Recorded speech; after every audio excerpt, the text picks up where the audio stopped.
আসসালামু আলাইকুম এভরিওয়ান, সবাই কেমন আছেন? আশা করি সবাই ভালো আছেন। আজকে আপনাদেরকে ফুলকপির খুবই মজাদার একটা বল তৈরি করে দেখাবো, যা খেতে ছিল দুর্দান্ত।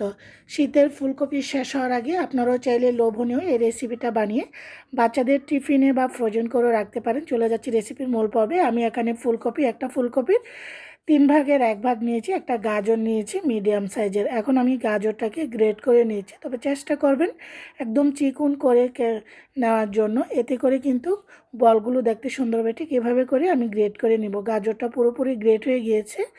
এখন আমি ফুলকপিটা নিয়েছি। আপনারা এখানে অন্যান্য সবজিও অ্যাড করতে পারেন, এরকম চিকন করে গ্রেট করে দিয়ে। এখন ফুলকপিটাকেও গ্রেট করে নেওয়া হয়েছে, দুটো গ্রেট করে নিয়ে এখন যা যা ইউজ করব ফুলকপি এবং আমি এখানে 1 কাপ মুরগির মাংস ঝুড়া করে নিয়েছি। আপনারা ডিম দিতে পারেন বা শুধু সবজি দিয়েও করতে পারেন। আমি এখানে নিয়েছি হলো ধনিয়া পাতা, কাঁচামরিচ আর 1/2 কাপ পেঁয়াজ কুচি, 15-20টি কাঁচামরিচ কুচিয়ে নিয়েছি। আর এখানে একটা চাট মশলা দিচ্ছি, 1/2 চামচ লাল মরিচের গুঁড়া, 1/2 চামচ হলুদের গুঁড়া।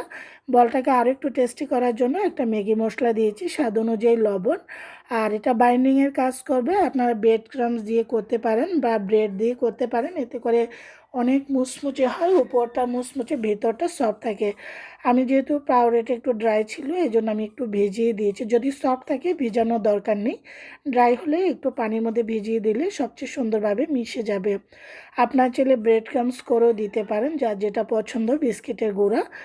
এখন আমি এগুলোকে ভালো করে, এই যে দেখুন, অবশ্যই ভালো করে মেখে নেবেন, তা না হলে বলটা কিন্তু পারফেক্টলি কিন্তু তৈরি হবে না। প্রত্যেকটা জিনিস আমার মিক্স হয়ে যাওয়ার পর এখন দেখাচ্ছি বলটা কিভাবে আমি তৈরি করব। হাতটাকে আগে ধুয়ে নিয়েছি, আপনার চাইলে হাতে তেল লাগিয়েও করতে পারেন। যদি বলগুলো আমি সব এভাবে করে তৈরি করে নিব, গোল গোল করে। আমার সবগুলো বল তৈরি হয়ে গিয়েছে। এখন এটাকে কোডিং করবো। আপনি কোডিং ছাড়াও ভেজে নিতে পারেন। আমি এখানে নিয়েছি হলো কর্নফ্লাওয়ার, 1/2 কাপ কর্নফ্লাওয়ার নিয়েছি, একটু লবণ দিয়ে নর্মাল টেম্পারেচার পানি দিয়ে এখন আমি মানে মিডিয়াম সাইজের একটা ব্যাটার করে নিচ্ছি আর কি, বেশি পাতলাও না অতিরিক্ত ঘনও না। তো আমি এখানে টোস্ট বিস্কিটের গুঁড়া নিয়েছি, আপনারা ব্রেড ক্রাম্বসও নিতে পারেন, যার যেটা পছন্দ। প্রথম আমি একটা বল দিয়ে আমি এখানে ব্যাটারটা দিয়ে তারপরে এখানে এভাবে করে চামচ দিয়ে ভালো করে মিক্স করে নিচ্ছি। হাতটা যদি ভেজা থাকে মুছে নিয়ে করবেন, তা নাহলে হাতে অনেক লেগে থাকে। এভাবে করে সবগুলো বল আমি কিন্তু ফুলকপির এই লোভনীয় বলগুলো আমি তৈরি করে নিব।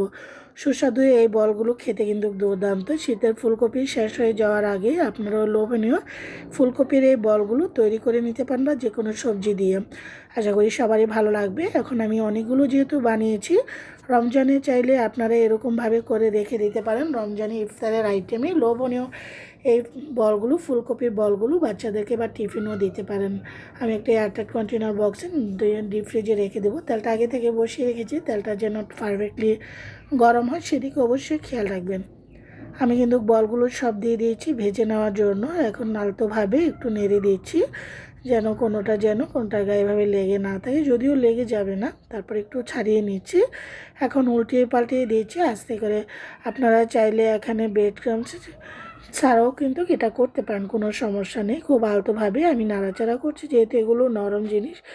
একটু যখন শক্ত আসবে তখন করবেন, তবে নরম অবস্থায় কিন্তু করতে যাবেন না, খুব আলতোভাবে করে দিবেন। তো এভাবে করে আমি সবগুলো উল্টিয়ে পাল্টিয়ে বল কিন্তু দিচ্ছি। আর এই ফুলকপির বলগুলো খেতে এত মজা, আপনারা একবার হলো ট্রাই করে খেয়ে দেখবেন, খেতে কিন্তু দুর্দান্ত। লোভনীয় ফুলকপির বলগুলো আপনারা বাচ্চাদের টিফিনে বা বিকেলের চা আড্ডায় আপনারা কিন্তু ট্রাই করতে পারেন। আমার সবগুলো বল ভাজা হয়ে গিয়েছে, এখন উঠিয়ে নিব। এই যে দেখুন, খুব সুন্দর একটা গোল্ডেন কালার চলে এসেছে। আমি এখন এগুলোকে সব একটা স্ট্রেনার দিয়ে তেলটা ছাড়িয়ে সব উঠিয়ে নিচ্ছি, একটা সার্ভিং প্লেটে সার্ভ করে নিচ্ছি। আলহামদুলিল্লাহ, এত সুন্দর একটা গন্ধ বের হচ্ছে, আমি একাই উপভোগ করছি। আমি এখানে টমেটো সস দিয়ে সার্ভ করছি, আপনারা যে কোনো জিনিস দিয়ে সার্ভ করতে পারেন। একটা খেয়ে দেখাচ্ছি, আলহামদুলিল্লাহ অনেক মজা হচ্ছে, উপরে ক্রিসপি ভিতরে সফট। আপনারাও ট্রাই করতে পারেন। ভালো থাকেন, আল্লাহ হাফেজ।